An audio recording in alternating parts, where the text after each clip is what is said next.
Assalamualaikum warahmatullahi wabarakatuh. Nama saya Mumut Apriliani dengan NIM F202001092. Di sini saya akan menjelaskan materi tentang hubungan struktur aktivitas obat antibiotik. Sebelum saya menjelaskan hubungan struktur aktivitas obat, terlebih dahulu saya akan menjelaskan apa itu antibiotik. Antibiotik adalah golongan senyawa, baik alami maupun sintetik, yang mempunyai efek menekan atau menghentikan proses biokimia di dalam organisme, khususnya dalam proses infeksi oleh bakteri. Berikut prinsip dasar penggunaan antibiotik rasional. Yang pertama, tepat indikasi. Yang kedua, tepat penderita. Yang ketiga, tepat pemilihan jenis antibiotik. Yang keempat, tepat dosis. Yang kelima, efek samping minima. Keenam, bila diperlukan kombinasi yang tepat. Dan yang ketujuh, ekonomik. Antibiotik dapat digolongkan ke dalam 3 bagian. 1. Berdasarkan spektrum aktivitasnya. Yang kedua, berdasarkan mekanisme kerjanya. Dan yang ketiga, berdasarkan struktur kimianya. Yang pertama, berdasarkan spektrum aktivitasnya. 1. Antibiotika yang efektif terhadap bakteri gram positif. Yang kedua,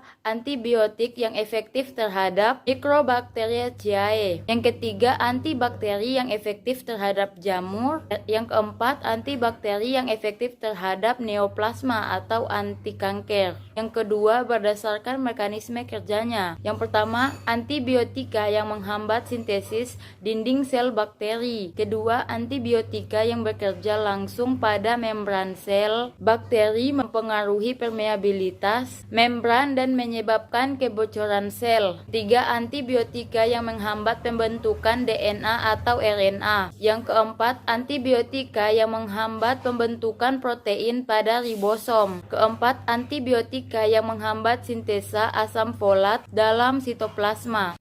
Yang ketiga, berdasarkan struktur kimianya. Penggolongan antibiotika berdasarkan struktur kimianya terbagi menjadi 6 kelompok, yaitu 1. Antibiotik beta-laktam. Yang kedua, aminoglikosida. Yang ketiga, tetrasiklin. Yang keempat, polipeptida. Yang kelima, maklorida.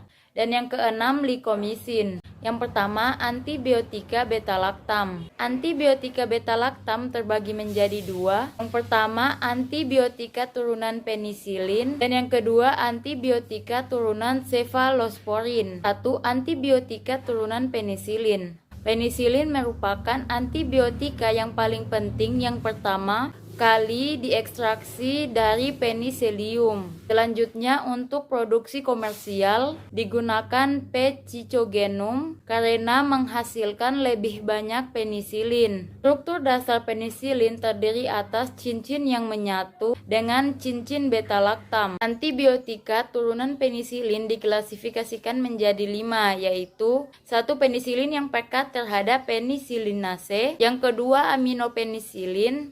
Yang ketiga, antipseudomonal penisilin. Yang keempat, ureidopenisilin. Dan yang kelima, turunan penisilin lainnya. Hubungan struktur aktivitas turunan penisilin. Penisilin alami telah mengalami banyak modifikasi pada molekulnya untuk membuat turunan penisilin baru dengan sifat yang lebih baik. Di antaranya, penisilin yang tahan terhadap asam, penisilin yang terhadap beta-laktam, peneliti penisilin yang spektrum luas, yaitu karena ada gugus hidrofil seperti NH2 pada rantai samping sehingga penghembusan obat melalui pori saluran protein membran. Kedua, turunan cefalosporin.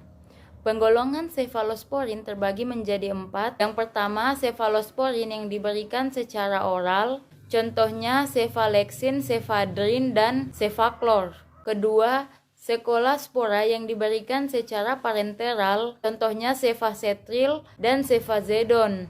Ketiga, cefalosporin yang resisten terhadap beta-laktam dan diberikan secara parenteral. Contohnya cefuroxim, cefamandol, dan cefoktisin. Keempat, cefalosporin yang tidak stabil secara metabolis, contohnya cefalotin dan cefapirin. Berikut uraian tentang hubungan struktur dan aktivitas turunan cefalosporin adalah sebagai berikut. Yang pertama, cefalosporin yang memiliki struktur inti yang sama, kecuali pada rantai samping pada posisi C7 dan C3. Kedua, adanya gugus pendorong elektron pada posisi C3 dapat meningkatkan aktivitas bakteri. Ketiga, aktivitas biologis sangat bergantung pada rantai samping yang terikat pada posisi C7.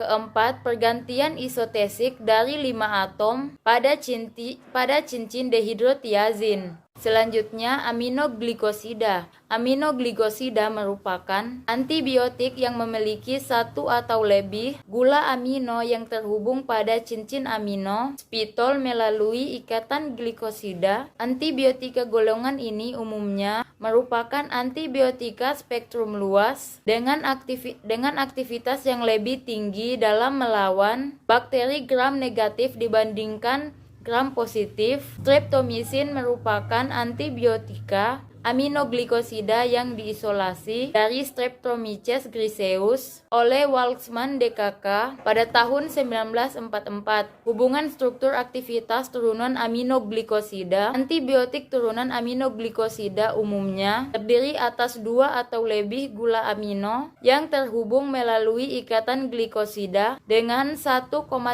diaminosiklus heksana amino squishy. Dengan demikian, glikosida memiliki 2 struktur utama yang penting, yakni gula amino dan cincin aminosiklisito. Selanjutnya, tetrasiklin. Antibiotika turunan tetrasiklin merupakan turunan oktahidronaftasen yang terbentuk oleh gabungan 4 buah cincin serta memiliki 5 atau 6 pusat atom C asimetrik. Turunan tetrasiklin merupakan antibiotika paten yang memiliki aktivitas berspektrum luas, baik terhadap bakteri gram negatif maupun bakteri gram positif. Tetrasiklin dikelompokkan menjadi 3. Yang pertama, tetrasiklin alami, kedua, tetrasiklin semisintesis, dan yang ketiga, protetrasiklin. Berikut hubungan struktur aktivitas golongan tetrasiklin. Cincin D harus merupakan cincin aromatik dan cincin A harus tersubstitusi pada setiap atom karbonnya dengan tepat untuk kepentingan aktivitasnya. Kedua, cincin B dan C dapat mentoleransi perubahan substituen selama sistem ketoenol tidak berubah dan terkonjugasi pada cincin fenol D. Ketiga, cincin BCD fenol merupakan sistem kotoenol yang sangat penting dan cincin A harus memiliki sistem kotoenol yang terkonjugasi. Yang keempat, secara spesifik cincin A mengandung trikarbonil, suatu gugus kotoenol pada posisi C1, C2,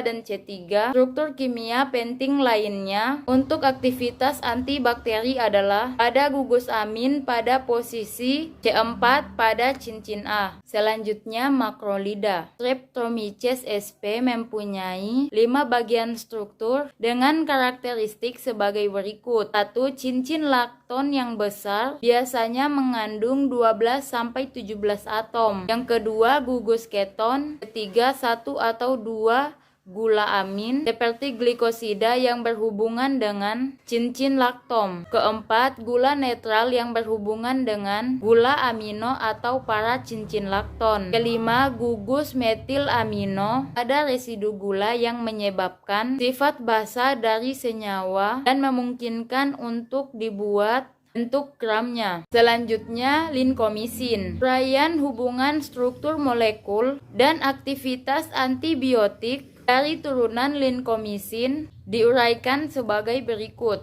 Ditilasi memberikan aktivitas melawan bakteri gram negatif, bertambahnya panjang rantai sekutuan propil hingga pada posisi C4 pada gugus piroidin meningkatkan aktivitas antibakteri modifikasi struktur pada posisi C7 seperti penambahan 7S klorok atau 7ROCH3 akan mengubah sifat fisika kimia obat dan mempengaruhi sifat farmakokinetika dan spektrum aktivitasnya. Dan yang terakhir yaitu kloramfenikol. Hubungan struktur dan aktivitas kloramfenikol dijelaskan sebagai berikut. Modifikasi gugus P nitrofenol dapat dilakukan melalui beberapa cara, yaitu penggantian gugus mikro oleh sekutuan lainnya akan menurunkan aktivitas antibakteri. Pemindahan gugus mikro pada posisi para juga akan menurunkan aktivitas antibakteri. Penggantian gugus fenil oleh gugus arus listrik akan menghasilkan senyawa yang kurang potensi modifikasi pada rantai samping akloroacetomida. Rantai samping dihalogen lainnya akan menghasilkan senyawa yang kurang potensinya meski aktivitas utama tetap ada modifikasi 1,3 propanidiol bila gugus alkohol pada C1